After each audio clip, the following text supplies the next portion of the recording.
Hello and welcome to episode 47 of the Arena Regulars podcast. I'm Zach. And I'm Jeff. And we're your source for weekly Drunken Magic the Gathering arena content. Yeah, basically we're just regular dudes drinking irregular beers, talking about Magic the Gathering, specifically MTG Arena. That's right. And today is all about draft. Yes.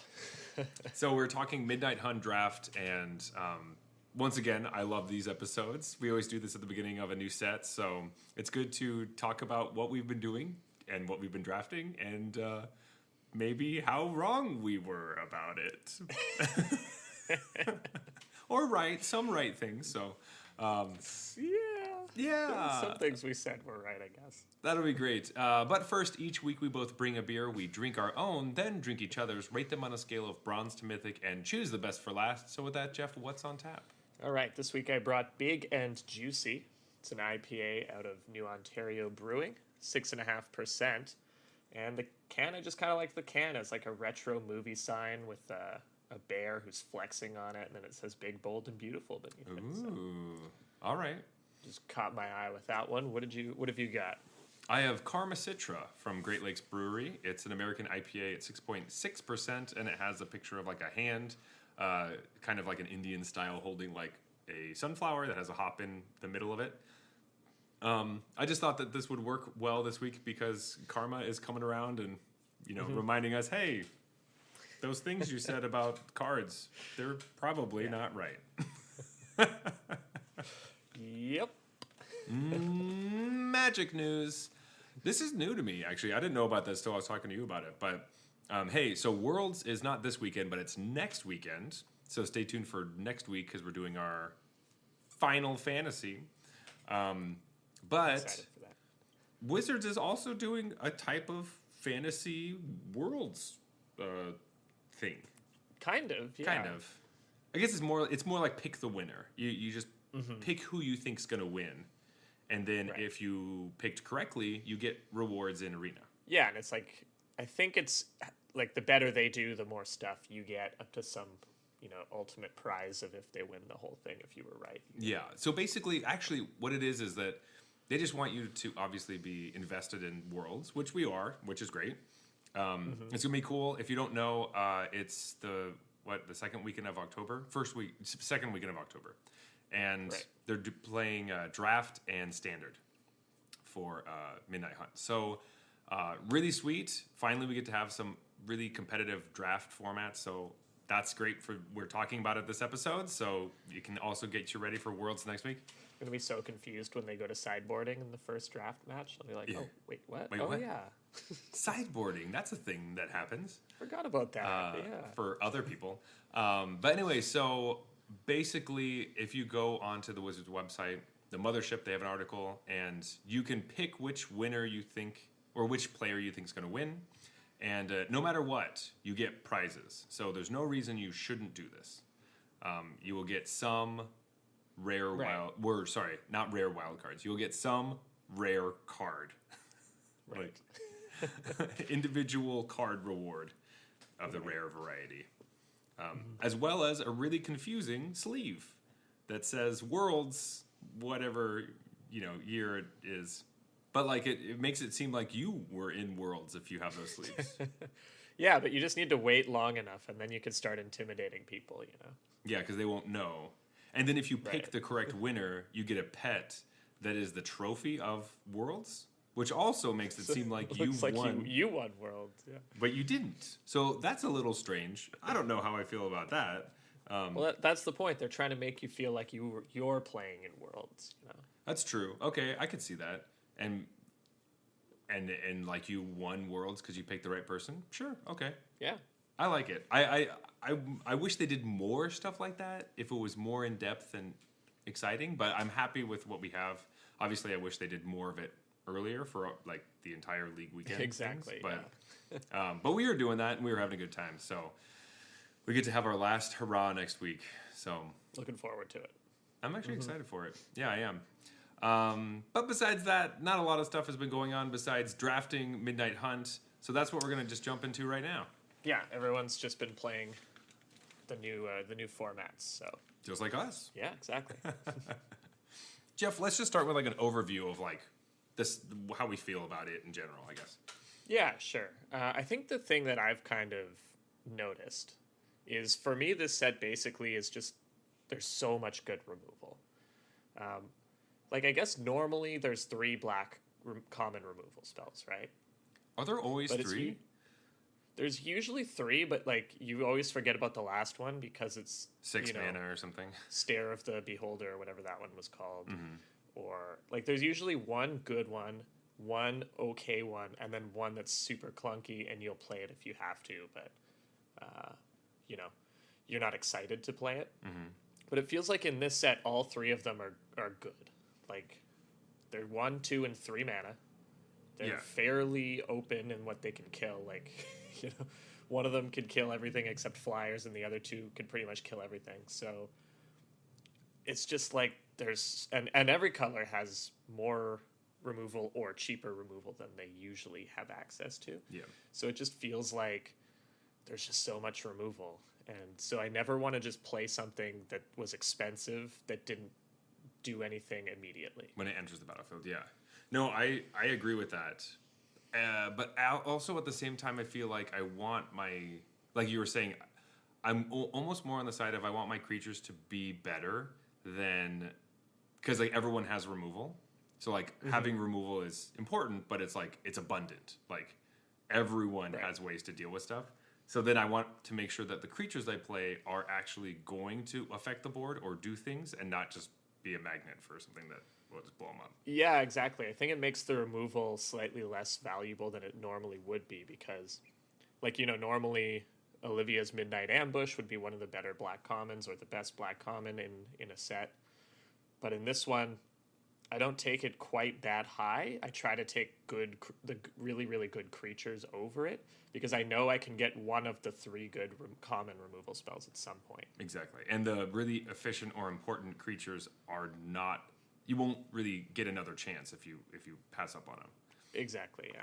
So to me, that's kind of the core of the format. The first thing you have to realize, and I think once you have that in your mind that there's just so much removal, it starts to help inform you of which cards you should be valuing a little higher and which are a little lower. Yeah, for sure. I mean, like, I already felt like Disturb was going to be pretty good, and it feels good. It's yeah, Disturb is awesome. It's part of the reason why I agree that removal is everywhere and important, but also, like, if I'm just getting 2 for 1 every time I kill a stupid Disturb creature I'm wasting a removal spell on it, constantly. Like, I want to find different ways to kill Disturb creatures, besides having to, like, eat them alive or something. But it kind of reminds me of playing Sealed in that regard, where it's like everyone has removal in Sealed because they're not fighting over the same removal. They're opening 6 packs, and there's a lot of common removal. So every deck you play against should have some, and so you just always assume your opponent's going to have 3 to 5 solid removal spells in their deck. And so you want to be playing stuff that doesn't just get owned by removal. Yeah. I've played several games or matches where I have that angel Lisa. I don't know how to say her name still. Liesa. But like, and that card's amazing. But there have been times where it's an empty board and my opponent has like 5 cards in hand and doesn't play anything. And I'm just like, I can't play this. Like, right. It's just gonna eat an Olivia's Midnight Ambush immediately. Sure. Yeah. Like, luckily it gets around Defenestrate, but it's just like, I'll just hold this for like 4 turns, waiting until I can actually like double spell and capitalize if you end up killing another creature or something. It's just like, I just need something out of this because I know. Meanwhile, if it was a Disturb creature, anyone pretty much, like, you'd just be happy to slam it because if they want to kill it, go ahead. Sure. It gets better probably. So right. So sometimes that's you want to use your removal spell to give my creature flying? Okay. Yeah, sweet. Okay, that's awesome. Thank you. And like a lot of those creatures, you can't even block them because you're like, the reason you're attacking is because if I block, then I can't block a flyer later. So I have to take 2 right now because later it's going to be at least like the 1/2 flyer is like basically better in a lot of situations in this format than like the 2/1 on the ground because like I could block the 2/1 pretty easily, but the 1/2 it's like I have to make sure I can block it or kill it, and then I'm gonna have my own disturbed creature that I'm trying to figure out how to sacrifice so I can block you or somehow, because you won't block it. But it's just like debating whether or not to trade disturbed creatures. You're like, oh, I don't know, like. yeah, or thinking like, oh, maybe they'll just leave it in the graveyard for a while, but sometimes they just bring it back immediately, so then you still don't know what's in their hand, and you're like, I don't. It's great. I like them a lot. They're very good. But as far as like, have you actually drafted the deck, the disturbed deck? Oh yeah, that was my best run. I think was when I did that. Oh really? The deck was kind of insane. Yeah, like I had Teferi in it, and I had right. I forgot about that one. Yeah. I had the White Angel Mythic, and I had like I just lost to keeping a 2-lander and never drawing my 3rd land. Right. And I ended up 7-1, I think. But it also just, I think 8 of my creatures or 9 of my creatures had Disturb, and it just felt like nobody can do anything about this. Yeah. I just have twice as many creatures as you because all of my creatures have Disturb. Yeah, it's strong, and it does feel like a format where like you're never trying to figure out what to do with your mana because you're like, I have so many choices. Exactly. Constantly. And we did kind of predict that when we talked about Disturb and Flashback being in the same set, that you're never gonna have nothing to do. We did think Disturb was gonna be good, but it turns out that it's really, really good. And you can see it in some of the picks too, where there's just like what I I don't know where I'm trying to go, but like basically what I want to say is that before we get into some of the nitty-gritty things, as far as like the best archetypes and what all the archetypes are and what we think all the colors and everything, how wrong I was at some of the commons, I think, when we were talking about the best commons. Yeah, I think I was thinking about that too. There are a lot of ones I'd go back and be like, I thought that this was absolutely like undeniably the best, and it's really actually a card I don't really want in my deck anymore.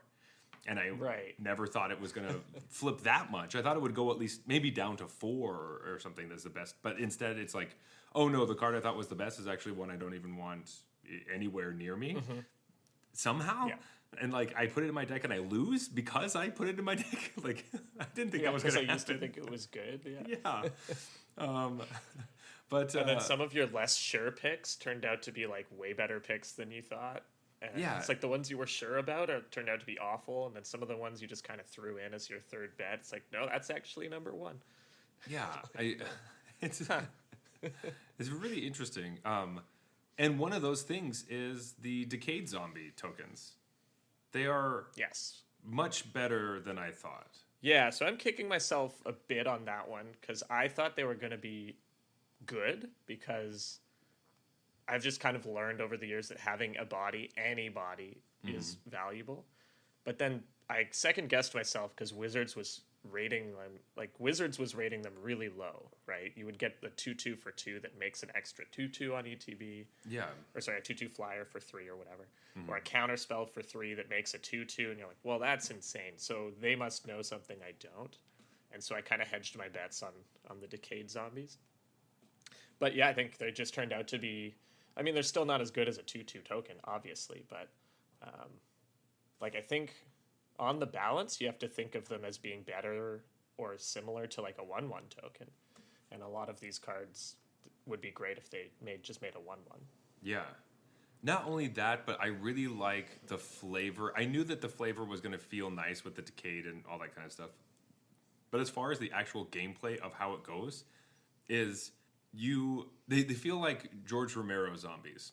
And so this is the director that did Night of the Living Dead and a lot of the original like slow moving kind of slumpy zombies that aren't like the fast scary ones that we've kind of grown to see in I Am Legend and things. Right. And they absolutely feel this way where like they get created and then they don't do anything most of the time. They just sit there looking at you forever. And you can attack through them and it's fine. And like you're like da-ba-da-ba-da, kind of forgetting about them. And then there's just one turn where they attack with everything and you're dead. And you're like, oh yeah. Right. There's like this looming threat all the time. You're like, well, now they have 5. So that's 10 points of damage that I don't want to block or trade really. So, okay. And then all your situations are like, well, I attack now because I will always die on the crackback. So what do I do? Right. And then they're like, And then oh, they wait. could just sacrifice them for value or something. Yeah. And then, like, on your end step, they're like, oh, wait, also, I'm going to bounce your creature. You can put it on the top of your library at the bottom, but I also get another 2/2 token. You're like, God damn it. Okay. Right. So I just lost a blocker and you gained an attacker. Like, Yeah, they slowly assemble this horde, and it's like, because they're all basically coming for free on cards that you would play anyways. So, like, you're going to lose in the long run because eventually they'll have 18 power of attackers or something. yeah. And there's just, not to mention if they get the Lord or anything. So, Yeah, I've just been. that card's crazy. That card's crazy. I've just been surprised by that because I really thought.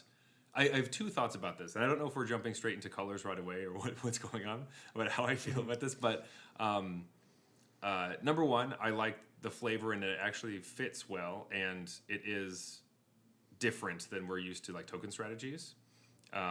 And two, it's really nice to have blue and black be a really strong pair right after AFR, where they were like one of the worst ones. Like, Right. where it's like, oh, you can't really play the blue-black strategy because it's so bad. Now it's like, hey, you can play it. It looked kind of bad, and we weren't sure, but like, it's just nice that we get to flip-flop. It's not just like, oh, this color's the best again, or this archetype is the best again, and continue with that. So, yeah, so I like Totally. that. Thank you. I do have one gripe about the decayed zombies, though, and I demand a fix. But if you attack with like 8 decayed zombies and then they all decay, the animation happens one at a time, and it takes so fucking long of just the same animation. Like, we should really just have one animation for all 8 of them going away at once. And at the same time, yeah, Yeah. that is true. Also, if you want to like interact with them while they're the decayed triggers on the stack, you have to hit full control just to make sure that you can actually do stuff Right. with them. Yeah. But anyway, Jeff, let's talk about colors because I kind of alluded to already. But how do you feel about the colors? What do you think is like the best ones? What are you thinking? All right. So for me, I think the best color is black. I think black both has a ton of creatures that aren't susceptible to removal and the best removal. And so in like a removal driven format, I've just found this one to be really good. Like, you just have very few cards where it's like you really feel like you got owned when they trade 1 for 1. And then you also have just answers to whatever your opponent does. Like, Olivia's Midnight Ambush just always seems to bail you out. Yeah. But Just because you, Yeah. on your turn, you can be like, all right, it's daytime, and I have all this crap to deal with, and if I like, but you know, like if you just do nothing and then just ambush on their turn, you're like, sick, it's nighttime now, and I'm gonna kill your biggest thing. This is great. yeah, exactly. And I have to give you credit on black because I think you're right that Olivia's Midnight Ambush is the best removal spell. Maybe actually Eaten Alive or whatever in certain decks, but like broadly speaking, it's probably Olivia's Midnight Ambush. Yes, I knew it. See, And then I also think like my number 1 black common right now, I think, is Ecstatic Awakener. it's so good, right? And that was your pick for one of Third. the top 3 black commons. So, yeah, I got to hand it to you on that one. Like, that card just slowly went up and up in my rankings until it was like, I think I'm taking this over the removal spells now. Because it just feels like a 2 black 4/4 draw a card. You Yeah. know, like, All just like the sequence of the, like I was saying, turn 1 Awakener, turn 2 like a disturbed creature that you can sacrifice, turn 3 attack, sack the creature, draw another card. You have the disturbed creature in the graveyard, and now you have an attacking 4/4 on turn 3. right. Yuck! I've played You against always just that like so attack with much. both. They can't block the Awakener, so they they just take it and then you play something else. Yeah, it's great, and that's another, like, they're sneaky with when you can sacrifice stuff in this set, and most of the time the instant speed sacrifice stuff is on creatures, and Ecstatic Awakener is one of those creatures that's like, hey, if you played one of the, if you have a decayed zombie for some reason, you can attack with the zombie and then hold up full control and use the Awakener to sacrifice it to make it a 4/4. So Right. of course, that's after combat, basically. So, you know, you don't get the 4/4 when you're hitting them, but still, like, Sure. drawing a card off Still of not too bad. a zombie token that you got from another card that was already kind of good is like, Right. yeah. Whenever the sacrifice is free, this was a 4-mana 4/4 that draws a card. Yeah. Right? So it's like that's amazing if the sacrifice is ever free. Like if it's a decayed zombie or a creature you actively want in the graveyard. Exactly. So yeah, I did it. You did it. Yeah. The only other common that we missed in that I don't think we talked about at all that I think is really, really good is Diagraph Horde. Yes. It's a 3/4 that makes 2 zombies. Yeah, for 5. That card's also been very, very good for me. Yeah, it's another one of those that I was looking at thinking like, but the zombies are so bad. But it is 2 of them. But I think the zombies are so bad that it's... Yeah. But no, that card is rough, especially when they play it and you're like, okay, well, I kill the 3/4, and then they're like, okay, so I'm going to return it to my hand with the crawl through the floorboards or whatever. Yeah, play it again. Graveyard. Put a +1/+1 counter on one of the zombies. You play it, get 2 more, and you're like, geez. And then they can do it again because it has flashback. You're like, how am I supposed to... What am I supposed to do? This was one of those cards that I just lost to enough times. So I was like, I got to move this up in my personal rankings. It is much better. But I do want to say, I did give honorable mentions to Siege Zombie, and I do think that card is good. Siege Zombie, also amazing. See, this is the thing. This is why Black is so good. All of these commons are so good. Like, it's so strong. And I'm really happy that obviously they put it in the set, and obviously it's just like a thing. But I did mention it. I did say something about Siege Zombies. Totally. I didn't pick it. And even that card you mentioned, the regrowth, or like the zombify effect. Yeah. The crawl through the floorboards, or I think that's what it's called. Yeah. That card's good too. It's just like, it feels like almost all the black commons are good. And that's normally a card I would not like. Like a 1-mana return something to your hand is like, you know, Crawl from the Cellar. That's what it's called. So, and I'm like, because Floorboard's a different card. Anyway, but normally I wouldn't like this. I knew Floorboards was wrong, but I couldn't think of what was right. Yeah, exactly. And normally I wouldn't like this card, but, you know, once again, the flashback thing makes it awesome. Just like, I know we're going to talk about this in a bit, but Abandon the Post, the red card that's like 1 in a red to 2 target creatures can't block. Mm-hmm. I actually like that card because it has flashback. So if you draw it late game and you have 6 mana, you're like, all right, 4 creatures can't block. You're dead. And yeah, like, I mean, that's huge. So sometimes it's just like, but usually that card costs 4 and it just is terrible. But now it's like not terrible. I'll put it in my deck instead of never, ever putting it in my deck. So exactly, yeah. Not saying that card is very good, but I still put it in my deck. I do lose, though, so maybe I should stop putting it in my deck. I don't know. But no, I think you're right with black being the best color, which is not the extremely refreshing part because it was pretty strong in the last set that we were playing. But yeah, it just, once again, has these 3 like sweet removal spells in common, and then in uncommon, there's 2 more removal spells. One is really good. That's right. And then the other one is like not as great, but it's still like there's 5 removal spells that are, you know, that remove stuff. It's just like holy crap. Yeah. Like it has some of the strongest uncommons too. It's just like it's a good color, which is great. I love black, so perfect. Like same. I'm down with. I don't know what your choice for second. I kind of have white and blue tied here. I give the nod to white personally, but I wouldn't blame anyone if they thought blue was the second best color. I usually lean white because I like white a lot, and then I have a conflicting thing where I want to push against that sometimes and be like, you should play a different color, so I play blue. But I'm just happy that blue is in the running for second best or even best color for some people. Because it was such trash. A lot of this is just like from the most recent set being, I'm looking at packs and being like, oh, I can't pick a blue card. I'm like, wait, no, blue's... Well, it wasn't that long ago that white was always, it was for like a year that white was the worst color. Yeah, so it is nice for it to like flip-flop a bit. But no, they're, once again, strong white commons. I think I might not like Candle Trap as much as I had originally thought. Yeah, I agree with that. Just because the fact that it can still block is really big. And then the times I need to exile something, I don't have any creatures on the battlefield. So or I just don't have And coven. black is there, or like blue is there. There's ways to sack stuff to gain effect, and so that just makes enchantment removal worse. Not only that, but it doesn't stop coven, and it also doesn't stop siege zombie or the scab wrangler or any of the stuff that like taps creatures. So it's just like you're like, oh, cool. If I don't like, a lot of times it comes down to if I don't have coven, this isn't really that helpful. Maybe it stops a flyer, cool. But like besides that, it's not as good as I need it to be. Yeah, I think it's still fine, but I don't take them as the best common anymore. I stopped taking it as such a strong. It used to be like a big sign, being like, "Hey, white is open." If you see that, and now I have changed my thoughts.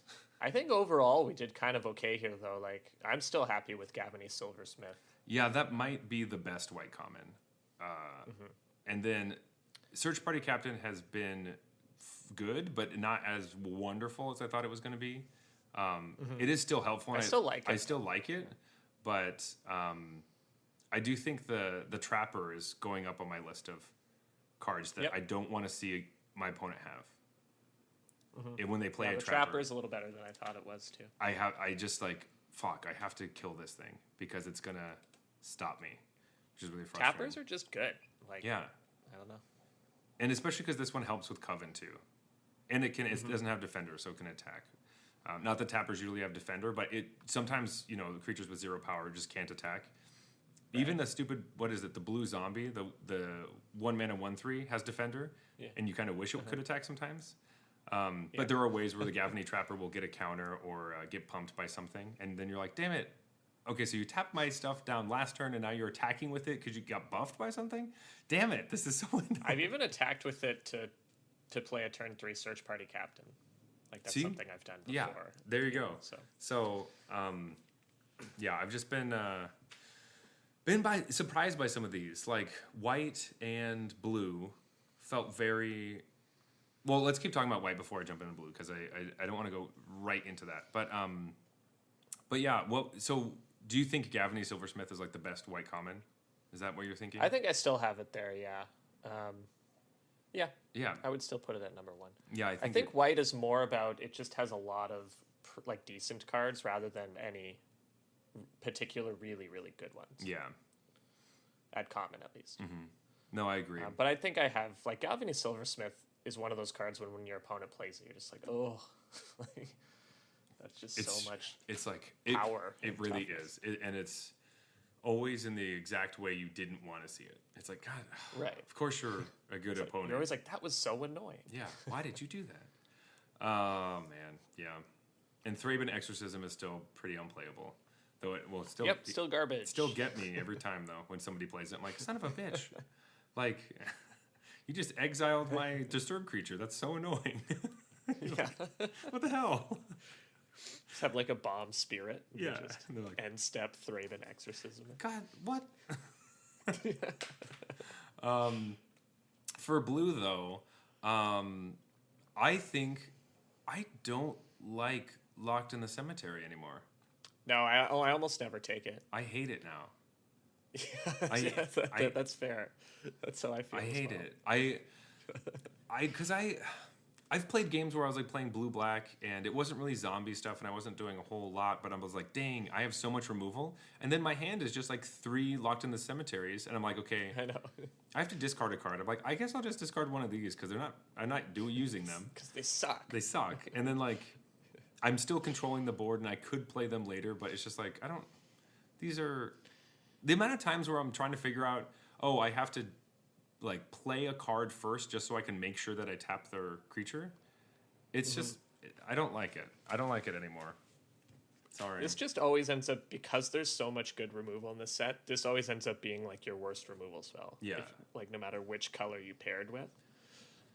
Yeah, it's really just the worst. That just makes it lower value. Yeah, exactly. But best blue common... There's definitely a card that I think is... So this was a card I didn't even see. This is a card... We were doing it last time. This is a card I didn't read because I saw the first couple sentences and I was just like, nope, I don't give a shit about that. Like 100%. I didn't realize... Like, I don't know what happened, how this card slipped through the cracks, but my opponent played against me once. they like, you know, drew their card, put 2 more in the yard, and then had a 3/2, and I was like, wait, that's a common? Yeah. How did I not pick this as the best blue common? Yeah, Like, so this what is the fuck is this? so this is Oregon Hoarder, if you don't know.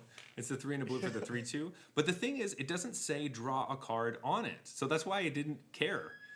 But it did Right. that whole like look at the top 3 cards of your library, put one of them into your hand and the rest in your graveyard. So it does draw you a card. I just didn't see the word draw a card. So There's no way I read this card because I would have immediately picked it off. Like, this is like Sarulf's Packmate or whatever. yeah. It's Yeah. But in blue and better because it puts 2 cards in the yard in a flashback set. yeah, like and a disturb set, so you could get more creatures. Like Definitely, that's the best blue common, and yeah, that just slipped through the cracks somehow last time. I legit remember looking at it and then seeing some stuff, and then it was I was looking at it right next to Otherworld Gaze or Otherworldly Gaze or whatever. I was like, okay, they do Right. they're like the same. I don't Right, really right, like it yeah. that much. Neither Whatever. of them do anything. Yeah. But yeah, so that's- it also makes me like some of the other ones less. Like Gale Drifter I have liked. I still will play it, but maybe because it costs 4 mana that I don't want to. Yeah, Gale Drifter's okay. It's okay. It's still pretty good, but it's not amazing. Yeah. It's still a beating. I think in general, like we said, all the Decayed stuff is better than we thought. Yeah, like Falcon Abomination is like totally. Yep. Right. I still like Revenge of the Drowned. I'm happy I managed Yeah. to slip that in the list. Yeah, that one's good. I actually like Startle. I was Yeah, talking Startle about is good. I was talking about how much I thought that card sucked before. I was like, you're never gonna put this in. Yeah, I didn't feel as strongly as you did, but I generally tend to like these stupid like -3/-0 draw card spells. I hate them so much. I really hate them. I've always acknowledged that I'm like too high on these, but I think this one is actually good. This one's good. Remember that wizard one from like Zendikar Rising? I Yeah. played the shit out of that card. I hated that card. I usually hate them. Yeah. But because I never get into the situation where I can actually like trade or not trade, but get somebody with it and like eat their creature. But this one's great. I do think it's good, especially because you're like, yeah, but then later, you know, it's helping me amass my army, and it's startling. Exactly. So I think the biggest surprise for me, other than when I first read Oregon Hoarder and I assumed it was an uncommon, and I was like, wait a minute, that's a common. How did I not pick this one? The other huge standout surprise for me has been Larder Zombie. yeah, Like, this card is just good, and I thought it was bad. I thought it was like actual trash, but I liked the art. But no, it's getting to surveil by just like tapping 3 creatures. Also, all of the tapping creature stuff is awesome. I don't know. Yeah. So Like any card that says tap same 3 goes for creatures do Siege something. Zombie and whatnot. Yeah, they're And all Scab good. Regular. Yeah, they're good. They're very good. I definitely think so. The reason that one of the reasons I picked Component Collector as just to talk about because I thought it'd be fun. Oh, yeah, is I forgot also about that. yeah I know.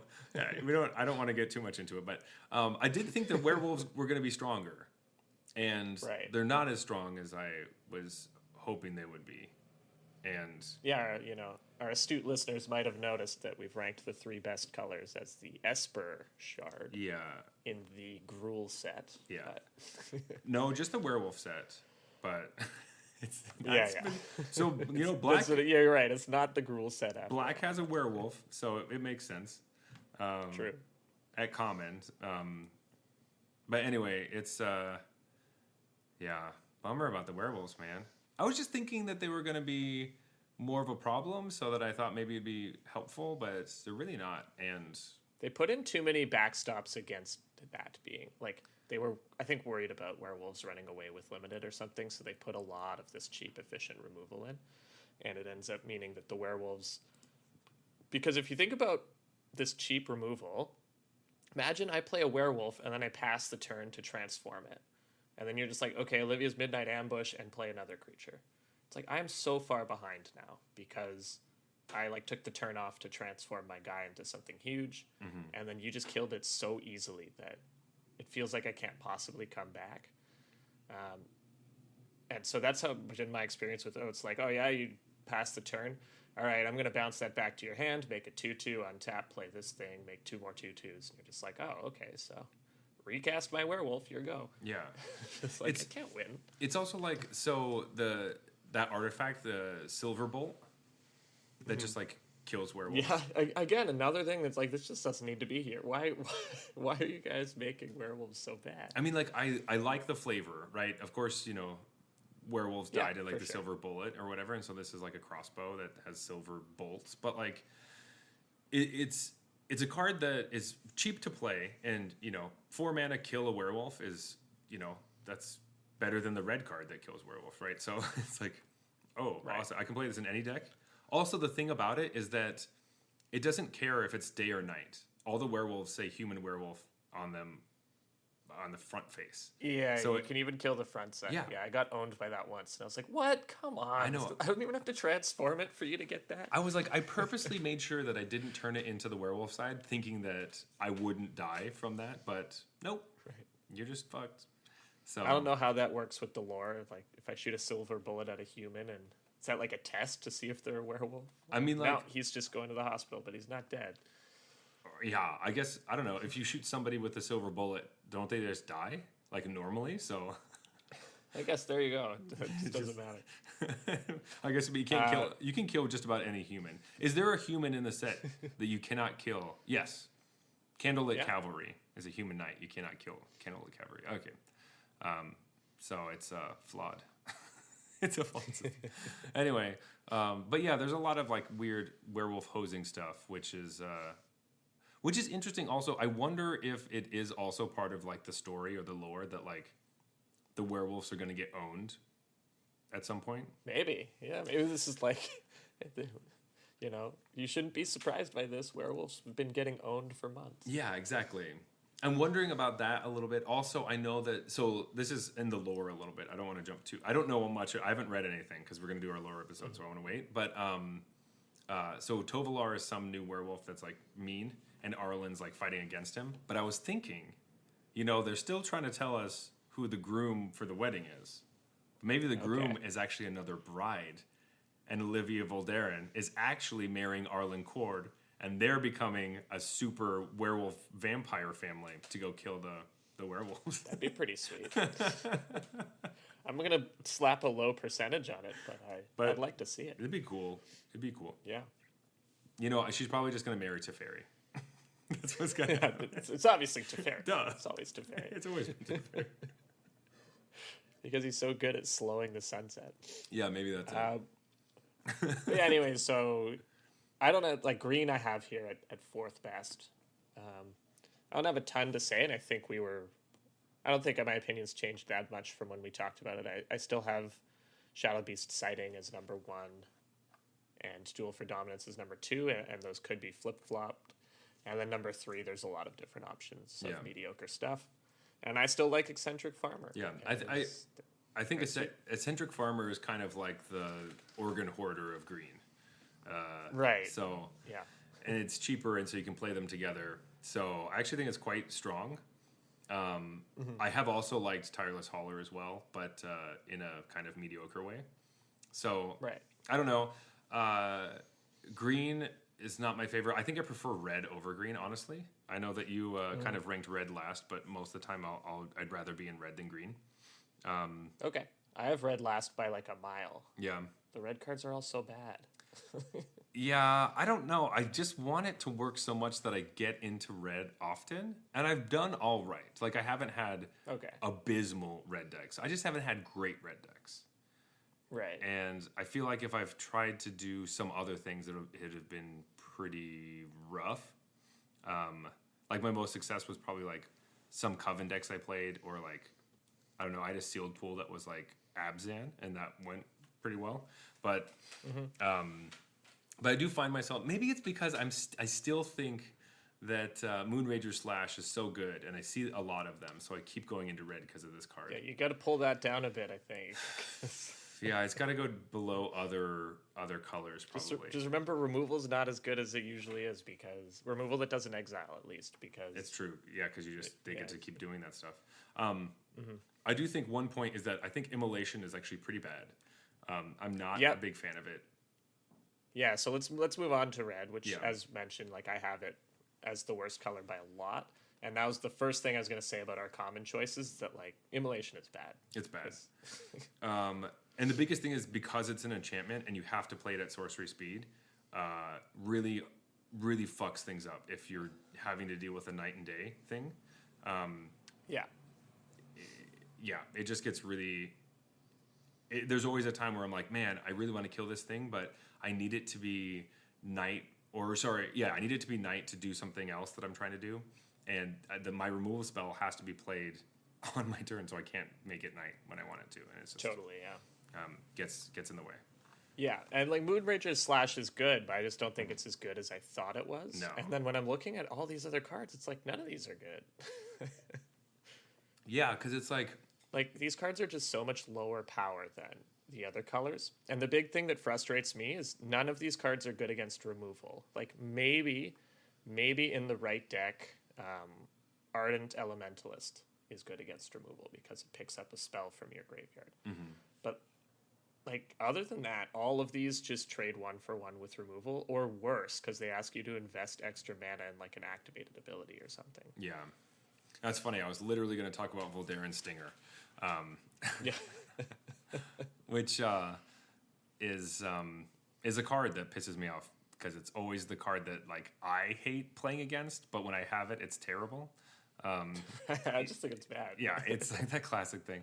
But yeah, like it is rough that the black red. I do think that you have to deal 1 damage to your opponent before you can have any of your cards do anything. Is not. It's hard. It's. I wish it was like your cards are okay, and if you've dealt damage, they're great. Yeah, instead not of if you've dealt damage, they're pretty good, and if you haven't, they're terrible. If you haven't, they're vanilla. You know, like right. Yeah. It's like bad. Like it's really rough. Yeah. So it does make it once again. I like Siege Zombie in the Vampire deck because you can always make sure your opponent loses a life so that you can trigger your stuff. But then when you trigger your stuff, it's just not good enough. And then you have a bunch of tapped creatures on your turn. So like, yeah, it's just, it's. I don't know. I feel like red is bad against removal, and is also individually each card is like less powerful than the cards in the other colors. So I have a little story. I mentioned last week that I got off to a flying start in this set, probably the best I ever had. Yeah.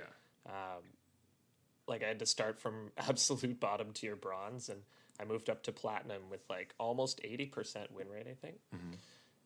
But then I started to stagnate a bit. And so I just had to take a step back there. And like, not like I was going 0-3 every draft, but I was going 3-3 and then 5-3 and then 4-3 or whatever. Like, fine, but, you know. I don't know. That sounds pretty good to me. Like, that's what most of yeah, like, I'm not saying that it was a disaster, but it was like, why was I doing so much better in the lower tiers than in the higher tiers? Like, what are they doing than my new opponents doing that my previous opponents were not doing that is causing me to my win rate to slow down? And there was just this one draft where I had all of the cards I considered the best red cards in the format, all of the cards I considered the best white cards, and I was just like, oh, I found the open deck. This should be like a 7-win run. And I went like 3-3 with it. I'm always sitting there. I lose the game with like 2 Moonranger Slashes in my hand and an Immolation or something. So I had to just take a step back and be like, I think these red cards are just not as good as I think they are. Yeah. And I realized I was never playing against red.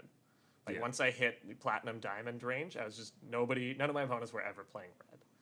And so I was like, let's just stop drafting red. And my win rate kind of picked back up again. So that was my little lesson was, you know what? Maybe just red fucking sucks. Yeah, and maybe I just have to like stop taking the Moonranger Slashes that everyone keeps passing me. Yeah, is like the red the blue of Midnight Hunt? I think it might be worse, man. I think it Are you kidding me? You think it's worse than... this color sucks. Yeah. I feel like it's... Like, maybe I'm just overreacting because it was such a drastic improvement in my fortunes as soon as I stopped drafting red. Yeah. But, this is bad. I don't think it's as bad as blue in AFR, but it's still early, right? I'm still waiting to see how things shake out, and I do think it will... It is early, that's true. Come to a spot where... It does feel very early to be calling that, but I do love the call. I like you calling shots like that. That's great. But I've had... You heard it here, folks. Stop drafting red. Stop drafting red. I think specifically what's weird that red-black does feel pretty not great. But but it is interesting to hear the story with red-white because I do like red-white. So because I think Sunrise Cavalier is nice. But also, those drafts I didn't do very well in, and I thought that card was really good. So now I'm having an epiphany. Like you have this perception that you had a great deck, and sometimes you just get unlucky, and your great deck goes 3-3 or 2-3 or whatever 1-3. That does happen, but sometimes you got to be like, maybe that deck wasn't as good as I thought it was. Yeah. Now you're making me have an epiphany right now, saying that maybe a lot of the decks I thought were good, and I just played badly. Well, no, that also happened. Because, well, I mean, classic, of course. Like, I don't read my cards very much, so, like, how would I play very well? It's tough to play well when you don't read the cards. Yeah. But the worst one was I was playing, and it really came down to me playing this card correctly and removing the blocker that I needed to get rid of. And it's Cathartic Pyre, which is the one in the red instant that deals 3 damage to target creature, or you can discard up to 2 cards and draw that many. Well, I forgot it did the second thing. And so I clicked the card to resolve it, and I went to click on the creature, and it clicked the other ability. Oh, no. And I was like, wait, go back. And it doesn't let you go back. And you're just like, yeah. Which cards do you want to discard? You're like, but no. And you're like, oh, fuck. And I just said, oops, and my opponent knew exactly what happened. Yeah, totally. Which I'm not the only one. That used to happen to me all the time with the lands in Zendikar. Yeah. It'd be like, I just slam in a land and take 3 damage, and I'm like, well, that spell was going to blow up all your stuff, obviously. But instead, I just bolted myself in the... then passed. Yeah. So at least... I bolted myself, said oops, and then passed. At least it's not as bad, because in this format, if you would have done that, you'd like play land, bolt yourself, and have nothing to play, and then you pass the turn, and it becomes night, and then they fucking kill you. Yeah. So at least we don't have that. But okay, watch out for that. Once again, we didn't say this at the beginning of the set, but I think it's something I need to continue to tell you, because I need to tell it to myself, which is read all your cards at sorcery speed. You know? Right. Take some time. Yeah, that's a good one. Just read them. And slow down. Yeah. Speaking of which, feels like we're drinking our beers at sorcery speed here. Yeah, well, I mean, like, I'm basically done. So, like, yeah, same. I am ready for a beer break. So let's get to it.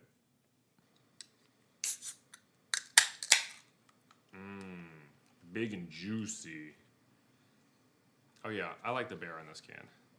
It's a good picture, right? So New Ontario, I feel like I have had some New Ontario beers before and have not been super excited. So I'm interested. I'm wondering. I think we may have reviewed one on the podcast and not liked it, because the logo looked familiar. Yeah, I think it was like the red ale, maybe. Yeah, maybe. A while ago. I'll have to check the spreadsheet. But. Yeah, if you remember, tell us. Yeah, exactly. Find us. Remind us when we did that and whether we liked it or not. I'm pretty sure we didn't. I remember that part. I didn't pick it for sure. So. Yeah. All right. So, getting back into things, do we want to like go, pair by pair, and just talk about each deck? We've talked about some of them already, so. Yeah, so some of them we'll just kind of very briefly talk about, because we have talked about them already. And I think the perfect one to start with then is white-blue, because we basically covered this fairly well. It's about Disturb, and as we mentioned, Disturb is awesome. Yeah, it really is. And Devoted Graphkeeper is pretty nice, like the gold card. Yeah. The Signpost Uncommon. Exactly. I think it is great. The set there are 2 gold uncommons, like the Signpost, like you were saying. One's a creature, and then one's a spell, and they are obviously helpful to figure out. Oh, faithful mending or whatever. Yeah. Which can be helpful to see whether you like that or not, and sometimes that's how you see if color's open or not, or maybe it's just a trick, or totally.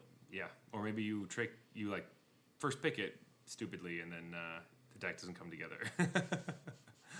Well, if it was faithful mending, that one's on you. Yes, It's not really a limited card. Not really a limited card. But yeah, no, I agree. Same thing.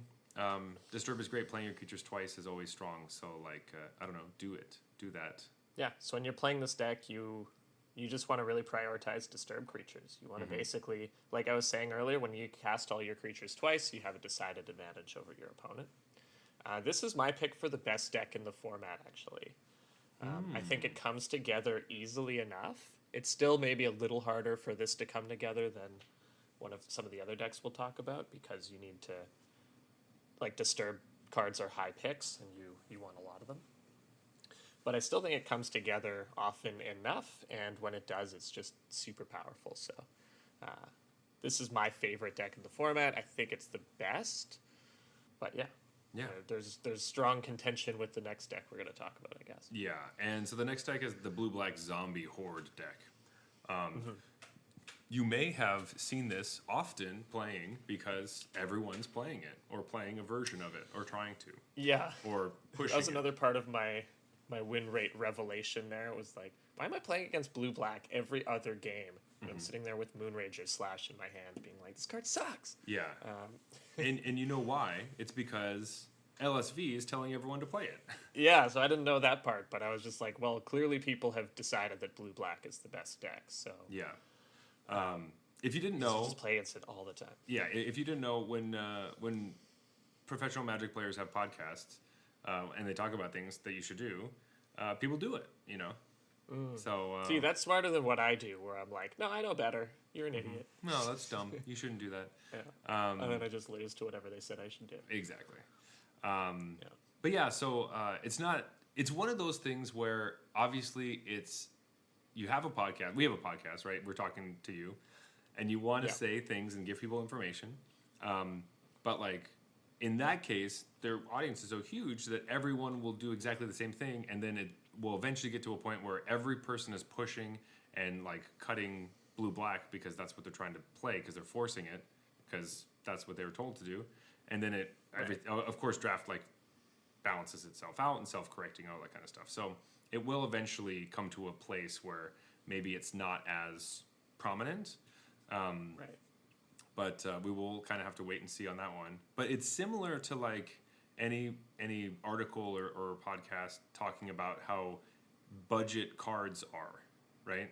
It's a similar thing where like, hey, these are your best budget cards to build this deck or whatever. Luckily on Arena, we don't have to worry about that. We don't have to worry about prices of cards. It's what's really great about Arena at some points. But budget podcasts are funny because they're only budget for so long, because until more people start listening, they'll start to buy all those cards, and then the cards are expensive.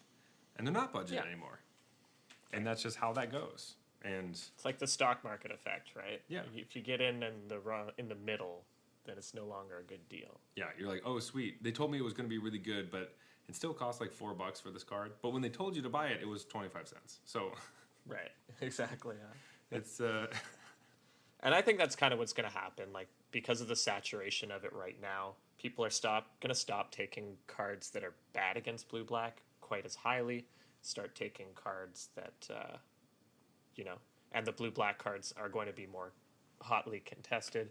And I think when the dust settles, white-blue will be the strongest deck, and blue-black will be still strong, but maybe second strongest. I think there's a little bit of people don't know how to play against it right now either, because it's pretty unique as far as limited decks go. Like, you don't usually have to play against a deck like this that's like kind of sits back and outgrinds you, but then can also kill you out of nowhere with like 12 power of zombies, like you were saying. Yeah. It's very weird, the play patterns that this deck generates. And so I think once people get a little better at playing against it, its win rate would also go down a bit. I can see that.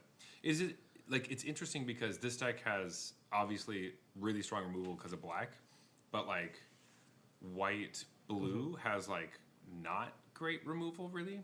But again, like we were saying before, the creatures are so resilient that like you don't really care that much. So yeah, white blue gets by on like just the creatures all being 2-for-1s rather than actually trying to trade. And like it's Candle Trap is okay, and the uncommon removal spell in white is excellent. So borrowed time. When all your creatures are 2-for-1s, you can kind of get away with just having 2 or 3 removal spells, and you still play like the bounce spells from blue. Exactly. I would say, rather than the trapped in the cemetery. Yeah, no, that's true, and yeah, I definitely agree. I still think, yep, your creatures should be great, and these ones are. And I just like the blue-white deck. Like, I enjoy playing the blue-white deck, so I'm a also this is what I want to happen, is that everyone... Or maybe I don't want people to think white blue is good. You know what? White blue's the worst deck in the format. Don't draft it. You know what the best deck is? The goodest boys. You got to play the dogs. Yeah.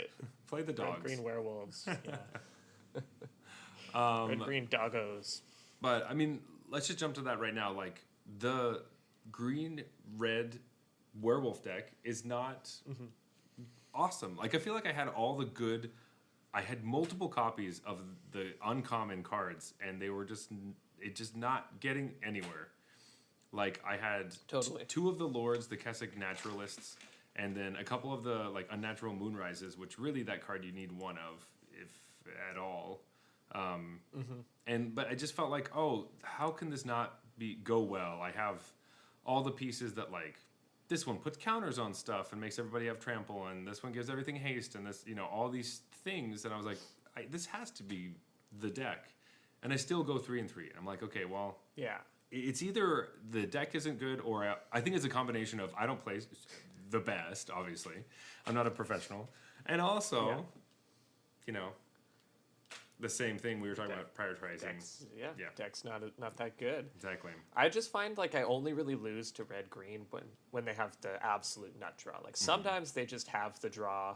You didn't, your draw's a bit clunky, and they flip their Kessig Naturalist, and then all of a sudden you're just getting like friggin' murked for 11 damage on turn 4 or something. And yeah, you're still going to lose to that. You could sit there being like, ha, what an idiot playing werewolves as he attacks you for 12. But the reality is that those draws will still beat you. But that's been kind of my experience, is that playing with or against this, if they don't have the perfect draw, if red-green doesn't have the perfect draw, it just feels like they're destined to lose. And I do think, is it just the way that they've made werewolves, just like, it's one of those things where like, you have some good turns, or some okay turns, and then some great turns.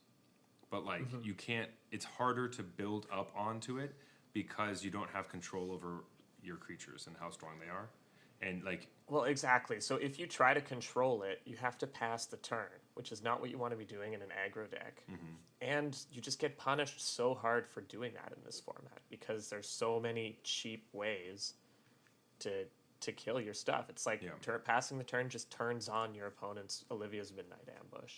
Before it, couldn't kill your thing, and now it can.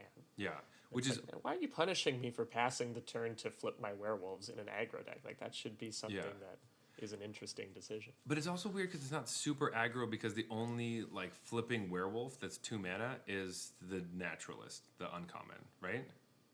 All the other werewolves. Well, there's the Outland Liberator. You're that right. Kills artifacts. You're right. Yeah, never mind. Sorry. But it's also an uncommon. Yeah. So both of the 2 mana werewolves that flip are uncommon and not common, and even some of those, like, it'd be nice. The ones that I like are like I like Bird Admirer because it's a 1/4, so it doesn't die to several different removal spells. Bird Admirer. We should have mentioned that in the green commons.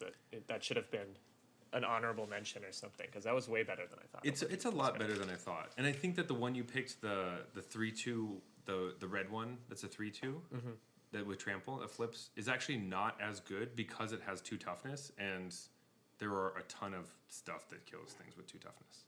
Like, yeah, but I still think it might be one of the better red commons though, because the red commons are bad. Okay, all right. Fine, whatever. And that was my dawning moment when I was like, I don't like Harvestide Infiltrator. I must have been wrong about that. And then I looked through the set and I was like, still don't think I am. So I'm just gonna not take these fucking red cards. Yeah, I do think Lunar Frenzy is pretty sweet. The combat trick that could. Yeah. You hate it. It's just like you hold up Lunar Frenzy, they block, you throw all your mana into it, and they Olivia's Midnight Ambush. You're just like, oh, fuck. That is true. But as just a 1 mana, this gets first strike. I've seen that mode, actually, and I was like, oh, okay, nice. That's how I like it. I like it where it could be either. That's why it's nice. I still, like, it is a good combat trick. I just think combat tricks are a tough sell in a format where there's so much good removal. For sure. Also, I'm going to jump away from the werewolves at the moment and talk about vampires, because I just saw Voldarin. Werewolves are bad. Let's do this. The Voldarin Ambusher for the red-black vampire deck. Seems dope, right? It's like a 3-mana 2/2 that shoots one of your opponent's things, depending on how many vampires you have. But you have to remember that you have to deal damage to them first, or it doesn't do anything. I hate that clause on this card. Why? And it really ruins You're it already for me. asking me to get a bunch of vampires on the field and then play this. Because a lot of the time, it's basically like asking or begging you to 2-for-1 yourself. Where it's like, hey, you have to attack in with all your stupid little vampires that you can't win combat with, and then you can play this, and then you lost vampires in the combat, so it's not going to deal that much damage. So if you attack with your the 2/1 perforator or whatever into a 3/3, they'll block with their 3/3. Then there's 1 damage left to kill, and then you play your one other vampire and shoot it, and you 2-for-1 yourself, kind of. Yeah, I guess you didn't 2-for-1. You just 1-for-1 essentially, but it's just But you also played a 3. It's a little more than a 1-for-1 because now you're left with a 3-mana 2/2, and it's that's not a full card. It's just not. It seems like it should be good, but it's not. Unless you have. It's like you had to jump through all these hoops to have a 3-mana 2/2 when all the dust settles. I think 100% you're right that this deck, if you don't have Vampire Interloper, you're screwed. You have to have that card. It's that is the reason you would go into vampires if that would be a reason is you have to have Vampire Interloper, and that's a black card. It's not even a red card that's getting you into vampires. It's the black one. So, which is probably better because that just means that you're in black and you could pivot away from red. There have been a couple times where I've been playing and I'm in black. I'm deep in black, but I'm trying to figure out if I'm leaning blue or I'm leaning red. And I'm going through and I'm like, am I playing this vampire deck or am I playing this other deck? And I can't figure out what I'm going to do. And then I end up just building something that's not great because I never made a decision. So the old Grixis vampire zombie deck. Yep.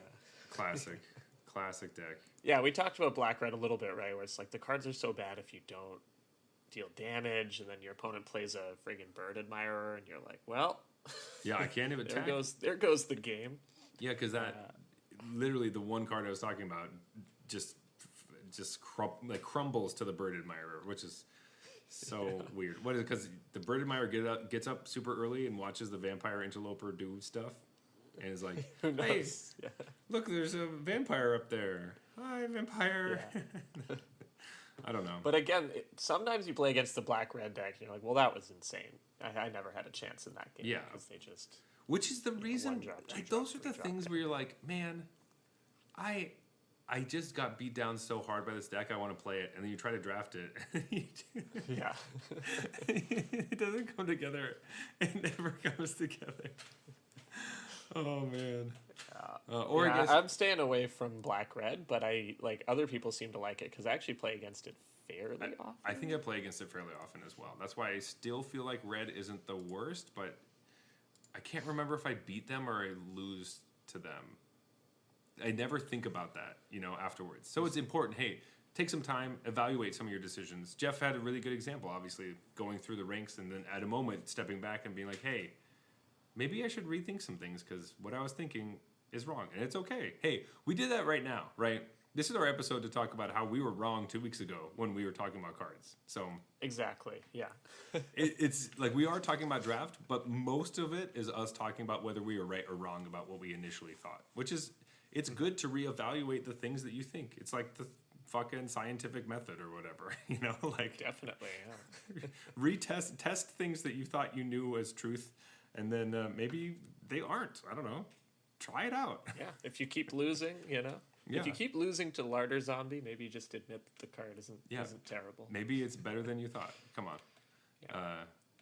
It's not. Another card that I love against black-red vampires because it's you can trade your whole turn for my 1-drop. That's cool.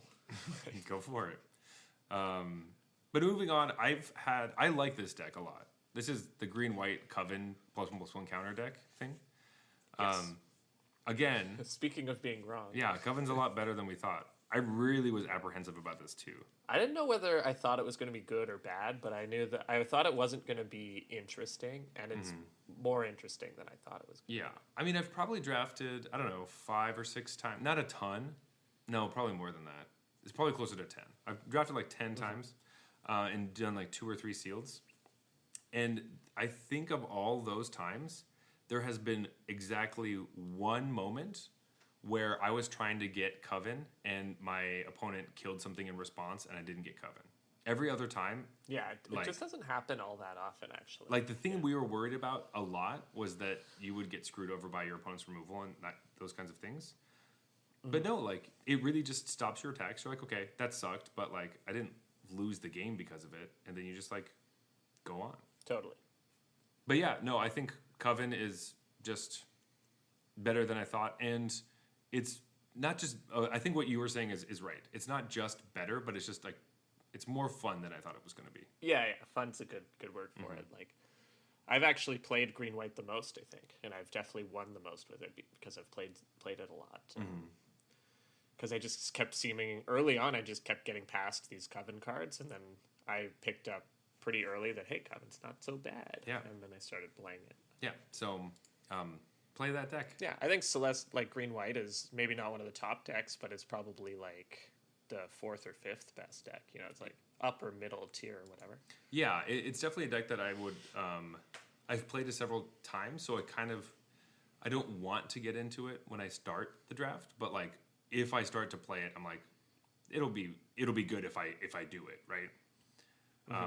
Or if I see it across from me, I'm like, oh, okay, I do have to watch out. It's not going to be like, oh, I can chill for a bit if I see these colors. Yeah, exactly. You know, just kick your feet up. Like, okay, some of these cards can do some damage. Yeah.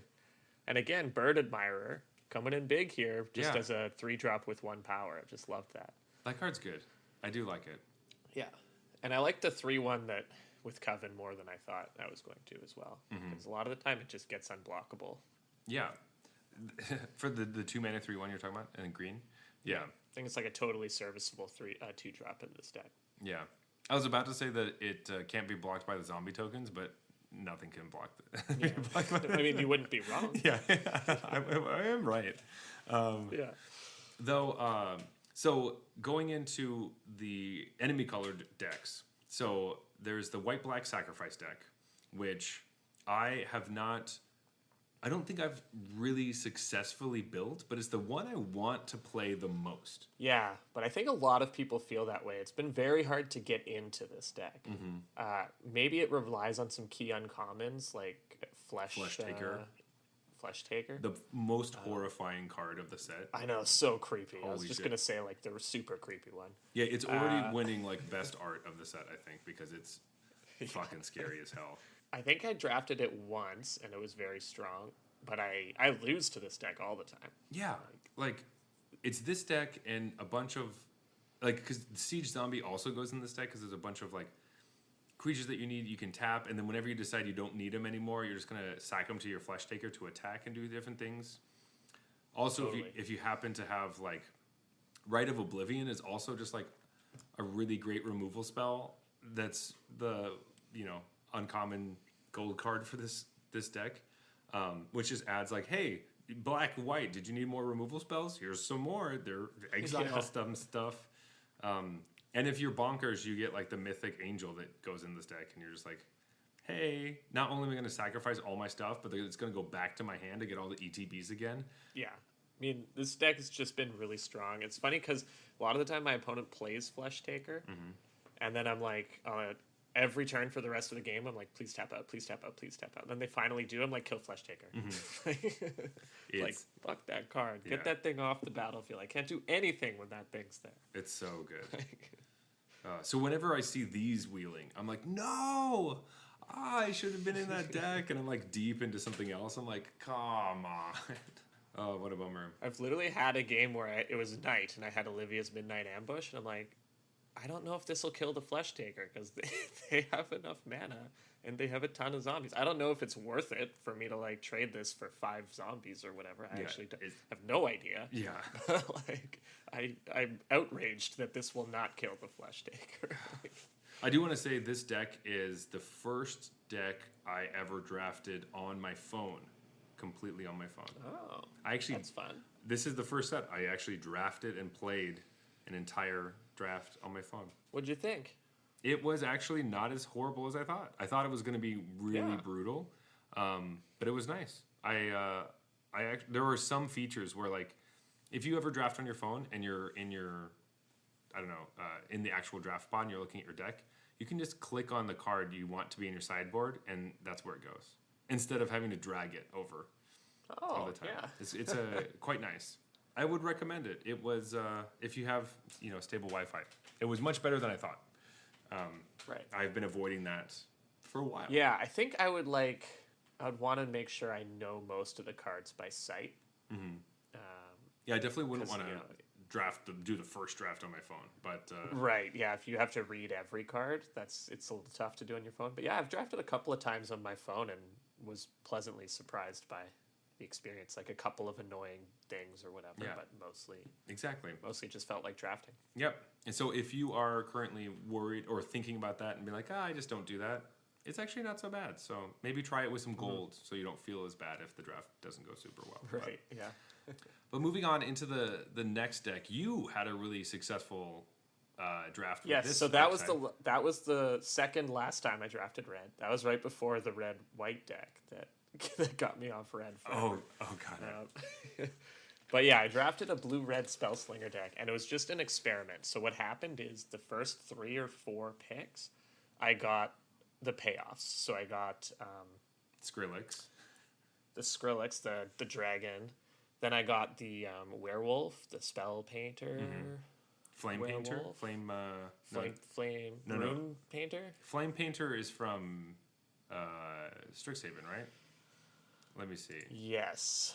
Yeah. I think it's rune painter. Spell rune painter. Spell rune painter. Okay, there you go. Mm-hmm. I got one of those, and then I think I picked up like a ardent elementalist or something out of a kind of weak pack, and I was like, you know what? If the blue-red spells deck is ever going to be good, it's going to be in this draft where I have all of the like uncommon payoffs and like a common payoff already. And so I decided for the rest of the draft I would take cards that are like good in that deck and spells. So I was taking like Consider over Totally Reasonable Creatures. You know? And obviously I took Organ Hoarder over everything, but other than that, it was stuff like that. And yeah, I went 7 wins with it, and the deck felt really, really strong, actually. You know, I was just thinking, okay, when this deck comes together, when you get super lucky in your first 4 or 5 picks or whatever, or like the hard part of getting the deck to work is getting the reason to be doing this. When you do that, then yeah, you could then Consider becomes a really good card in your deck. And so it's like, people pass Consider, you know? And so you just, okay, I'll take Consider. And so it's like, you're kind of drafting on easy mode where every pick you're adding a good card to your deck. Yeah. So would you consider it a strong deck? I would say that it's just too hard to make it come together. Yeah. So, because blue-red has always had this problem of Spellslinger, where you need creatures that get paid off for having a lot of spells, and you need spells. And, like, you can just... It's really hard to find that balance while you're drafting. Because it's like, well, it's not worth it if I have one creature that cares about spells to pump 10 crappy spells into my deck. You know? So you need both. So, I don't know, this archetype has always felt a bit like that. It's just almost never comes together, but when it does, it's very strong. I think this one's the same. Yeah. Where, like, when you have the deck, it's great. Yeah, the risk here is bigger than usual because a lot of the red cards are just kind of bad if you didn't bring stuff together. So you're saying you don't like Festival Crasher? I wasn't even playing that. I think I had them in my sideboard. I was like, nah, this card's too bad. But that's like not what the deck I built was trying to do. I was trying to survive and then win the long game. Yeah. Because I had Skrillex. like 3 Elementalists and Skrillex, and like I could kill them in one turn. So I wasn't trying to do the 2-drop aggro Festival Crasher style of this deck, which I don't think exists in this format because the best card for this deck at common is Ardent Elementalist. Yeah, because you're just getting cards over and over again. I do like Seize the Storm. I think that's a fun. That's a fun card. Yeah, that's the only payoff I was missing in that deck. I think that's a good one if you get this deck going. I played one where I had too many Seize the Storms. I had 3. Okay. and it was not good. And I needed more cheap cards. I just didn't have enough. There weren't enough of the cheaper red and blue spells to really. By the time I play my Seize the Storm, it's only like a 4/4, and you're like, this needs to be stronger than that. You needed to consider your curve. Yeah, so that was kind of a bummer, but I do like the actual card, and the token that you get off of Seize the Storm is actually quite interesting because it continues to grow or shrink depending on your graveyard. Usually that doesn't do that. Yes. So I was a bit shocked by that when I played against it the first time. Yeah. So what Seize the Storm does, if you don't remember, is it creates a red creature elemental with trample, and its power and toughness are equal to the number of sorcery and instant cards in your graveyard and an exile that you like. Right. Oh, with flashback. Sorry, plus the number of cards with flashback you own in exile. So not even instants and sorceries in exile. That's interesting. But basically, it'll grow and shrink as your graveyard gets bigger or smaller, and so the incidental like exile stuff does matter against that card. If you play your like Diregraphed Horde or whatever and exile some instants and sorceries that don't have flashback, it will affect the size of their Seize the Storm. Right. Whereas we've seen cards kind of like this in the past, but they usually create an XX, where X is the number of instant and sorceries you have at the time that you cast the card. So Which is what that's how I kind of my brain told me that's how this card works, and then I got blown out in combat because my opponent like considered in combat as a pump spell. And I was like, you can't do. Okay. Yeah. Cool. So once again, read your cards at sorcery speed because you. There's so many times where there's like a clause or there's something that you've read a million times on Magic cards because you've read so many Magic cards because we all have, and you just expect it to do that thing again, and it doesn't. So right. Take your time. It can be tricky. I'm mainly saying this for myself because I'm the worst at this. So yeah, I mean it's something we all need to be told reminded from time to time. Exactly. We have 3 more decks to talk about, so I want to get to them very quickly so we can get to our beer review. But I'll let you handle this next one because it's your favorite color combination. Yeah, this is black-green, and so this is I guess the theme is kind of morbid. Like it wants stuff to die, or it wants creature cards to be in your graveyard and stuff like that. I don't think the theme is that strong, so it just kind of, if you play this deck, it just ends up feeling like you just have a bunch of black and green cards. And so it's going to be good if black and green were wide open and you're getting all the best black and green cards. But I don't know. I just think this is just okay as a color combination. I also don't think the Ecstatic Awakener, which I think is the best black common, is very good in this deck. And I don't think the Diregraph whatever ghoul or the Diregraph Horde. The 3/4 Horde, thanks, yeah, is also at its best in this deck. Because you're just using the zombie tokens to trigger Morbid. You're attack it with them, they block, the zombie dies, and you get your Morbid trigger. It's not that good. So I think it just kind of suffers from the fact that it doesn't use the best black cards as well as some of the other black decks do. Yeah, it seems like black-blue and black-white do a much better job of using those things. Totally. Because the cards that would normally be exceptional in this deck, like Morbid Opportunist, the uncommon that's 2 and a black for the 1/3 that you draw a card every time a creature dies. Yeah. That is a card that you would normally be like, oh, this is like a black-green card, like it cares about creatures dying and that stuff. But because you have all these zombie tokens that die, or incidental ways to do it different ways, or white-black is literally stack cards. It's just much better than cares about sacked cards. Yeah. You're just getting value from actually doing the thing instead of value after the thing has happened, kind of. Yeah, what are you sacrificing to your Ecstatic Awakener in this deck? Your 4/4 token? You don't want to do that. No.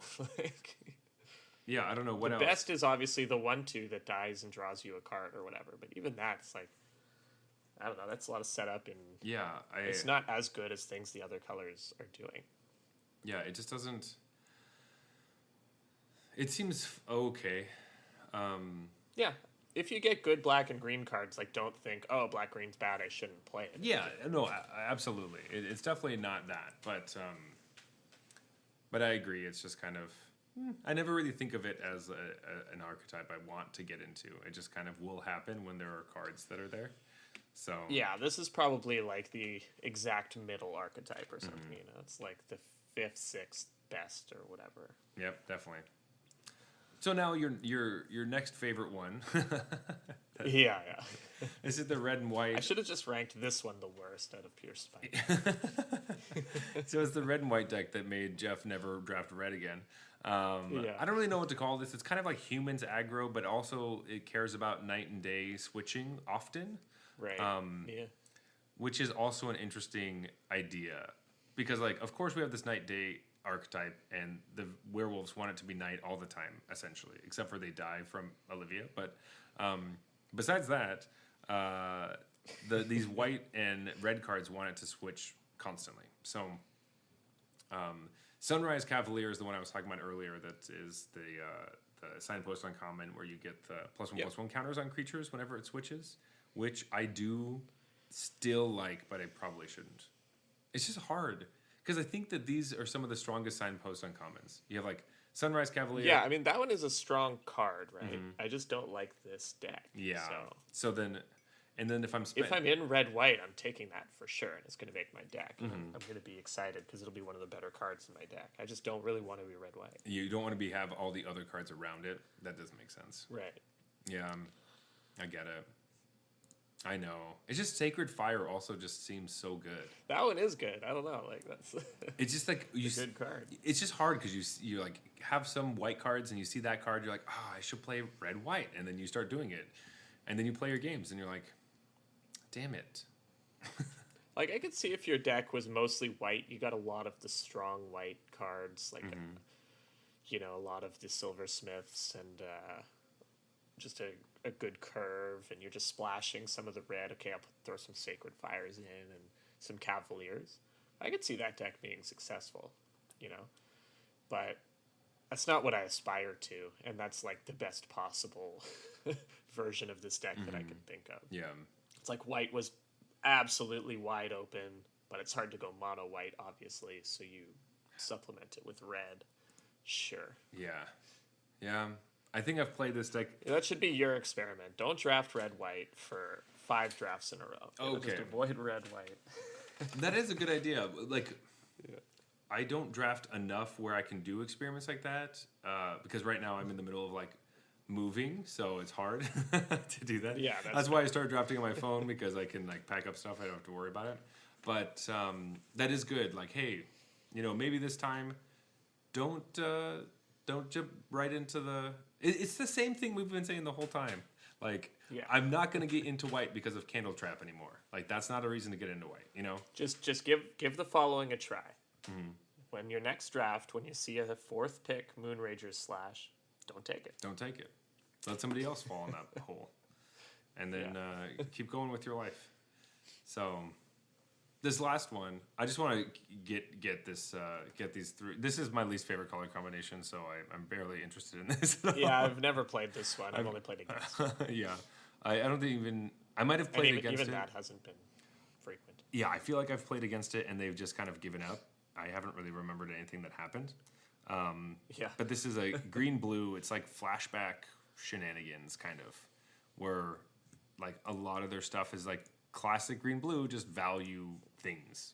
Hey, do you want to draw some cards and play big dumb things, kind of, or tap stuff down for a while, or play flashback things again? I do think the Root Coil Creeper is quite strong, but also at the same time, I've never seen it do anything, so I don't know. Yeah, it's like one of those cards that when my opponent plays it, I'm like, oh, that's a good card. And then it never has any real impact on the game. And then nothing happens. So you're like, oh. And the worst part about it is that they're playing some blue disturbed creatures. And you're like, fuck, these disturbed creatures are annoying, So it's, I don't know. That's kind of how I feel about that deck.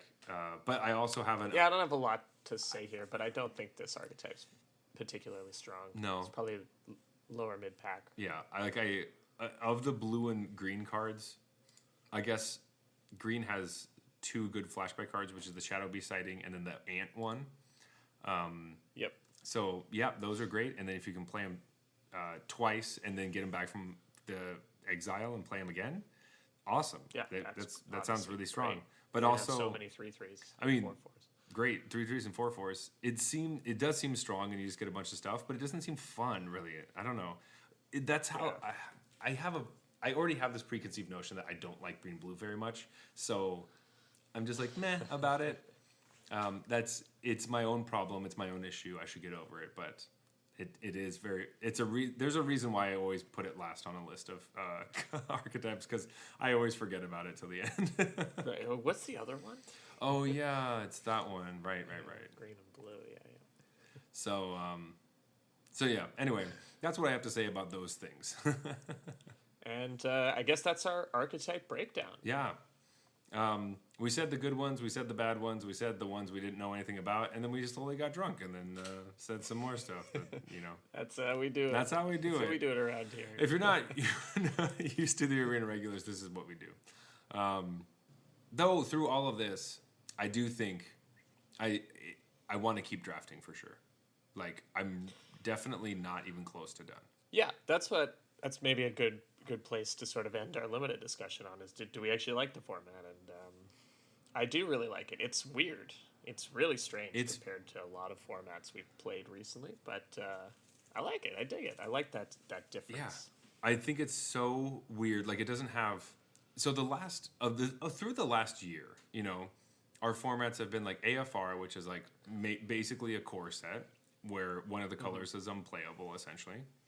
And it's very clear what you should be doing. Strixhaven, which felt like the learn and lesson thing was quite strong, but there were only a certain kinds of color decks you should play. Similar to Kaldheim, where it's like, hey, play Teamer. Same thing happened in Strixhaven, which kind of felt like, hey, play Teamer a little bit. Those had a similar thread. Kaldheim was like either play Teamer or like green multicolored green snow decks or do the red white aggro thing. Yeah, and then it's been so long since we played Zendikar Rising stuff that even was that limited format like Rogues. Yeah. I liked it a lot. It was like each archetype kind of had their thing going on, which was nice. And no, I did. But there were obviously some were better than others. Of course, I mean there always will be. Like there is never going to be. I don't. The point of this is kind of like, will there ever be a limited format where everything is completely viable and balanced and as strong as each other, if you have the right stuff? Like, probably not. Yeah, and I'm not sure we want that. Right? No, right? It's nice to like figure out that certain colors are slightly better than others and get rewarded for that. And realizing that like a lot of the mechanics work together in different ways. Like we were saying, white-black does the sacrifice stuff and green-black cares about things dying. That works really well because then there are cards that overlap with each other with the sacrifice and dying stuff in both decks. But it doesn't mean that... It means that the actual format works cohesively where a lot of the cards care about similar things at different times. I like when the mechanics overlap with each other and they care about different things. Similar to having Flashback and Disturb, while you also have cards that mill your library to get those things and have value from that. Also cards that let you discard cards so that you can get value from all those things. So it does feel like there's still a lot of untapped potential in the cards that we haven't found yet. And that is what makes it really exciting. I don't feel like I drafted this and played a bit, and I still feel like there's a lot of things I can do. Oh yeah, definitely. And it's one of these weird formats where it's like kind of an aggro format, but it doesn't play out in the same way that most aggro formats do. Yeah. Like it's weird, like because of the zombie tokens, you almost don't start with 20 life because the zombie tokens are going to get their damage in. So it's like you kind of start with like 14 to 16 life or something. It's nice because they don't always clog up the board the way that a lot of tokens usually do. Yeah, exactly. The fact that they can't block is genius. It really is, right? Because a lot of the time it can be annoying when a format is like, well, then it came to a board stall and all it was about was like flyers. or killing reach creatures, or all those kinds of things. And that can be kind of boring. Or like, oh, if you don't have trample, you lose, or something. And the fact that you can have a ton of creatures on the board doing a bunch of different things, activating stuff. Really, I think what it is that the synergies actually work. Like, they are interesting and fun. And they, like, it's actually strong. Then they just didn't give some color pairs synergies. So it's yeah, exactly. But, like, there are a lot of times where you play sets and it's like, oh, well, and your number one advice is just pick good cards on rate. Synergies aren't strong enough. And that happens often. Well, that's the weird thing, too, because usually it's like, if there's good removal, synergies are bad, because removal breaks up synergies. It kills the one key piece that is holding everything together, and then synergies suck. And it's like, but the synergies are good here, and the removal is good here. Like, that's pretty unusual. Yeah, so, I don't know. I'm still really in it. So, I think 2 weeks from now, I'll have different things to say about this episode. So, I'll have cut another color out of my draft pie. So. Only draft. I'm looking at you next, green. Oh, I was gonna say only draft red. Don't draft. Yeah, that'll be my new philosophy. Force red every time. No one plays red because I told them that it was bad. Yeah. Oh man. Though it is my great plan work. It's refreshing because red was like the best color in AFR, so I just like that we get to get away from that, you know? Yeah. Yeah. It's nice. I like this flip-flopping. It's what the colors are about, right? Checks and balances or whatever. Totally. You can't just have green be the best every time. Yeah. And it hasn't been for the last two sets. This isn't standard, okay? Yeah. But that's for another day. Anyway, Jeff, I think it's time for last call. It's definitely time. Let's grab the last beers of the night and wrap this shit up. Hey, Jeff, you ready for the big reveal? Oh, I'm ready. All right, here we go. 3, 2... Let's insert a drum roll in post-production, right? Oh, yeah.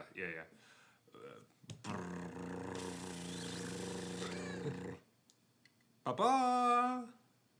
That's right. Okay. Karma Citra for We're aligned on this one. Yeah, we sure are. So we both selected Karma Citra. Yes, the one that I because brought. It's so damn sexy. Just to remind you that not only is the beer that I brought the one that won, but also Ecstatic Awakener is a good black comment. Hey, you're on a roll. I'm on a roll, you know. Besides picking red cards, I think that my... I just am trying to get you to use up all of your good picks now so that next week you'll have no good picks left. Ooh. He's referring to the World's Championship, right? The Final Fantasy. So... I want that case of beer. I want it as well. So I think you're just going to have to live with the fact that I'm going to pick the winner, obviously, and you're going to owe me a ton of beer. And then you're going to have to remember that I didn't know... And you're going to get the fucking pet, too? That's going to be a disaster. Yeah, I'm going to get the pet and the sleeves, and I'm going to make everyone think that I actually was a champion of the world. Then they'll see you playing red-white, and they're like, oh, no. Oh, no, there's no way. Just wait. Like, Paolo's going to go and play red-white in draft and cream everyone. Yeah, he has a way of doing that, you know? He does. Whatever I say is, like, a bad strategy, he just wins with it. And he's like, all these people are passing Moon Ranger Slasher. It's Moon Ranger. I don't get Moon it. Rage Slasher. What the fuck is that card called? Moon Ranger Slash. There we go. Moon Ranger Slash. Moon Ranger, yeah, whatever. These are 6%, everybody. It's not even that crazy, but like, we've whatever. done worse. You've done much worse. So every week we rate beers on a scale of bronze to mythic. That's just like the tiers in Arena. Just a reminder that these are just a fun way to rate beers. It has nothing to do with what we think you are like in what tier you are in currently. But correct. Bronze beers are trash. They are horrible. You spit them out on the ground because they aren't worth going through your digestive system. That's right. Silver beers are macro beers. Basically nothing going on. We've all had these, you know. It's a beer, but it doesn't wow you. Gold beers are fine, but you don't really want to drink them again, and you don't really think about them like ever. Platinum these are solid, and you would drink them again. Diamond is, wow, these are exceptional, and you're going to recommend this to your friend. This is the one that you bring to some parties to be like, hey, yeah, this one's pretty good. Sorry, it's not pretty good. Want to give this It's really good. You're going to want to give this one a try. I'm about to help you out here. Yeah, and Mythic, these are the absolute best. These are like you see someone eyeing it in a store that you don't even know, and you walk over and you're like, you're going to want to get that one. Not only like would you want to get that one, this is the beer that you could be like, okay, you won't listen to me. Let me buy this for you. I'm gonna buy it. You're gonna get it though. I'm gonna put it in your car. Yeah, I'll just I'm gonna cool it down for you. Like, just trust me. You're gonna love this. It's gonna blow your mind. I'll get it to the ideal serving temp. Yeah. Needless to say, there are no Mythic beers tonight. Whoa! I had both at Mythic. Oh, in wow. The tie, but, yeah. for Mythicist. Yeah. Yeah, so we had a couple IPAs tonight. Obviously, we both picked Karma Citra, which is the American IPA, which is obviously using Citra hops. Oh, now I get it. Yeah, Karma Citra, like Karma Sutra. It is surprising. Like you're making love to Citra hops? I guess so, but like very like spiritual and calculated love. I feel like Karma Sutra is like really intense. I don't know. There's like... I mean, I have a copy of it. Yeah? Of the Karma Sutra? Yeah, I mean, I've not done that much more than leaf through it and giggle, but okay, I do all have right. a copy. I've seen those, like, playing cards or whatever with it. Or like, if you go into some Tibetan shops or different places, they might have statues and things. But I don't know a lot about Karma Sutra. I'm sure that they're really happy that there's a beer named after them. or about it. Yeah. The Council of the Karma Sutra is displeased. Yeah, I'm sure that I don't know if that's... It doesn't really matter. Anyway, as far as this beer goes, though, yeah, I like it. Yeah, it's good. Yeah. I mean, Citra hops is kind of like... I always say this, but it's like the cheaters hops because it tastes good always. So it's like that's why so many breweries use Citra, is because everyone likes it. It feels like. Yeah, I don't know why that's a cheater hops though. That just feels like you should use these because people like this. It's for amateurs, man. I don't know. I think it's good. I meant for like home brewing mostly. It's like okay. You're not learning because you're just always like, oh, the Citra is carrying the mistakes I made. For brewers, yeah, it's the other end of the spectrum where it's like, obviously, I'm going to sell people what they want. Yeah. But, yeah. I mean, so for home brewing, I feel like I would want to start with Citra hops if I ever did, because you would want it to taste good. Like, you want your first one to taste good, at least. And if you're trying to... and I think that's fair. Yeah, if you're trying to learn more things, obviously it'd be helpful to make some bad beers. Similar to making bad decks, you want to do that. But starting with the structure of, hey... This person gave me a mana base. I'm just going to use the mana base. Like, why not, right? Citra's like a good mana base. I'm down. It could be, yeah. Could be. Or I guess maybe it's more of the flavor of the beer and not the base, so it's like the skeleton. Whatever. I don't know. It's not perfect. But no, I like this one. It's very much... Obviously, you can tell that I'm not super excited about any of these beers by the way I'm talking. Yeah. I mean, it's probably high gold. I want to say it's on the border of platinum and gold, but like, again, there are other beers that have Citra hops that I would probably pick over it. Can't name them right now, but yeah, I don't know. Make a choice. I don't know. What do you think? I'll bounce. I'll rate mine after I hear what you. So it's so funny that you said that, because I was like, this is like close to platinum. It's probably gold, but I kicked it up because I thought the name was funny. Okay. So I gave it a platinum for the name. No, I think you're right. I was giving it a step down because it said American IPA, which I don't know. That feels weird to me. That is an official style, though. Actually, is it? Am I just like on a beer podcast and don't know about American IPAs? Wow.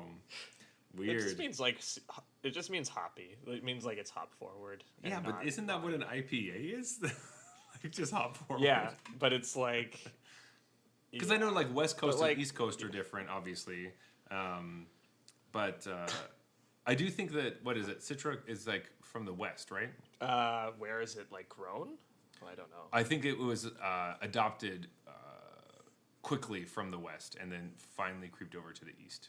Yeah, it definitely like when I think of Citra IPAs, I think of West Coast. Mm-hmm. Which I like West Coast like IPAs. beer styles. But. Yeah, which makes sense. Anyway.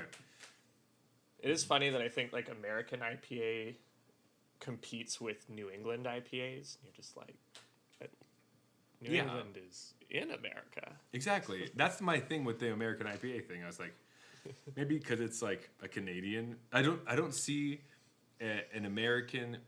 If it was an American brewery that said this is an American IPA, I would be like, what? It seems weird. But also because they want to be very like state focused there. Anyway, it doesn't really matter. I don't know why I'm getting into it, but I think you're right. I think it's probably low platinum. I would say, because after taking more sips of it, I'm like, yeah, okay, I see it. Now, what'd you think about Big and Juicy? I didn't like it very much. Yeah. I mean, I thought it was fine.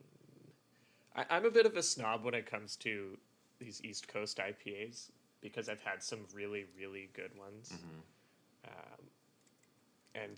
And then they just kind of got popular after I had all of those, or at least popular here. I'm sure they were popular on the East Coast of the United States long before I even tried one. But yeah, they exploded after, and I'm always just like, it's okay. Like, I just hold them to a high standard, I think. And this one did not meet that bar. No. It, I don't even think if it's that, like, it's not juicy. is the big... Yeah, it's nowhere near juicy enough for what these are supposed to be like. I think I've talked about this before, where when you go to a Chinese restaurant and you get green tea, there are times where there are parts of that, for some reason, it kind of tastes like wet socks.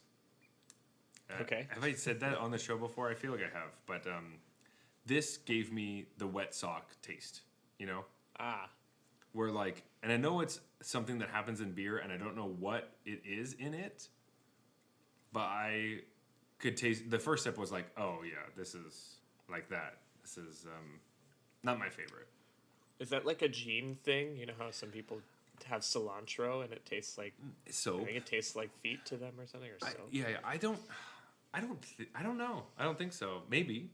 I always felt like there's something that like, oh, this is like sweaty. It smells. It tastes like what sweaty gym socks smell like, or like not sweaty. That's disgusting.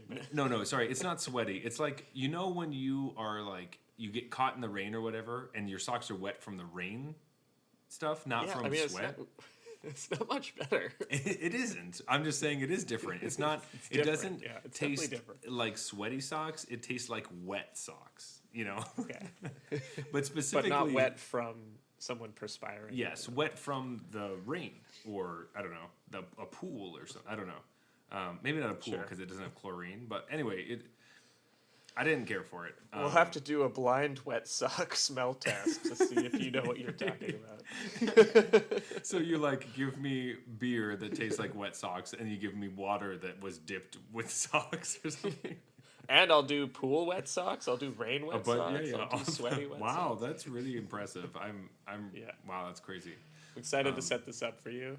I want to do Catherine's welcome to jump in too if she's interested. She will love to videotape that, I'm sure. There we go. So look on our YouTube channel for that video whenever that goes out. But because of that, obviously I'm shit talking it. I don't know if I really think it's silver. It's definitely not bronze because I would drink this and it's fine, and I just will get through it. I have another one in the fridge that I will not be throwing out.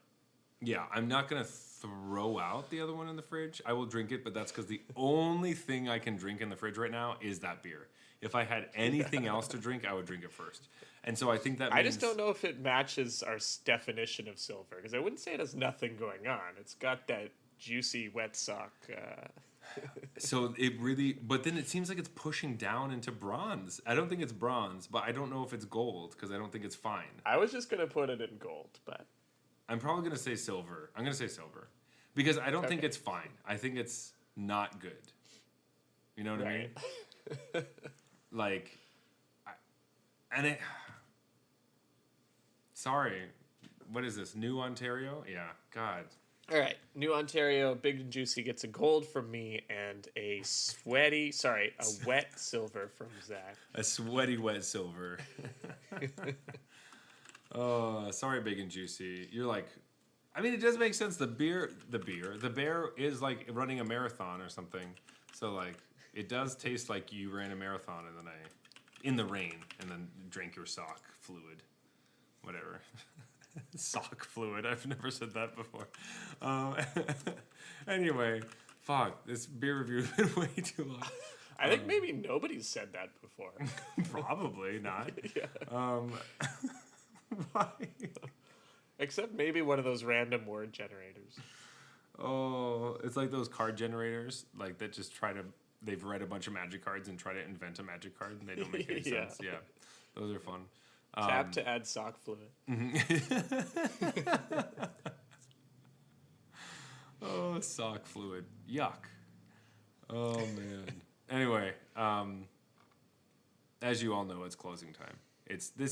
We've gotten way off. It's too much. Yeah, that went way too long. I gotta get out of here. Let's fucking end this thing. If you want to ever talk to us on the social media, you can find us at Arena Regulars on Twitter and Instagram. Yeah, you might also find us on Arena under the username Arena Regulars Podcast, especially if we run out of gold and gems. We'll have to draft on theirs. Yeah, it's probably going to be me before Jeff because I'm still drafting red. Yeah, I was going to say it's easy. If they have red in their deck, it's Zach. Yeah, so there Otherwise, it could be either of us. Yeah, who knows? I'll just put in the random mountain just for fun, just so you never know what's going to happen. It'll be my 41st card is my one mountain. Oh, dear God. Oh, anyway, if you want to talk to me... It can't be a land that throws off all the... Anyways. If you want to talk to me personally, you can find me at Zeulberg. That's Zeulberg on Instagram and Twitter. But Jeff, where can they find you? I do have a Twitter account. It's BluesBrewsMTG, spelled like it sounds. Do you use it? I have used it. Okay, perfect. That's good enough for me. That's good enough for me. Please, if you like the show, review us on iTunes, Apple Podcasts, anywhere that you can leave a review. Do it. That'd be really great. Yeah. We'd love to hear any feedback you have as well. If you like this episode or ones in the past. If you don't like an episode, also tell us, but don't review us, please. It would be great if you only gave us good reviews, because bad ones are actually, bad for us, if you didn't know that. Yeah. That's how negative things work. But follow us on the places that you're listening to this podcast right now, Apple Podcasts, Spotify, Stitcher, Anchor, anything like that. But we'd also just like to talk to you. Or, just tell your Polish friends about us, because I hear we're big in Poland. This has been the Arena Regulars. Reminding you never to drink beer that tastes like sock fluid. Good night.